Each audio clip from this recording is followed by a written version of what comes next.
السلام علیکم۔ اسلام آباد میں مکان سے تیل نکلنے کا معاملہ آخر کیا ہے؟ حقیقت سامنے آ گئی۔ آج کی ویڈیو میں تمام تر تفصیلات شیئر کریں گے۔ سب سے پہلے آپ سے درخواست ہے کہ ہمارے یوٹیوب چینل کو سبسکرائب کر لیجئے اور ساتھ ہی گھنٹی کے نشان پر کلک کر لیں۔ آپ کو بتاتے چلے کہ اسلام آباد کے سیکٹر H13 میں پانی کے لیے کنوؤں کی کھدائی کے دوران زمین سے تیل نکل آیا۔ اس واقعے کے بعد درجن بھر رہائشیوں نے کھدائی کر کے پائپ لگا کر تیل نکال کر اسے فروخت کرنا شروع کر دیا، لیکن اب اس معاملے کا ڈراپ سین ہو گیا۔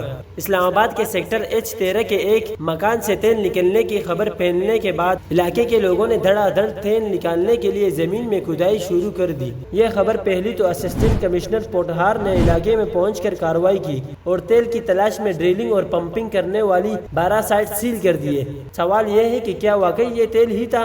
اوگرا کا کہنا ہے کہ کسی مکان سے خام تیل نہیں نکلا، جو نمونہ انہیں ملا وہ ڈیزل ملے پانی کا ہے۔ شاید ڈیزل کہیں سے لیک ہو کر زمین کے پانی میں مل گیا ہے، جسے لوگ تیل سمجھ کر دھڑا دھڑ فروخت کرتے رہے۔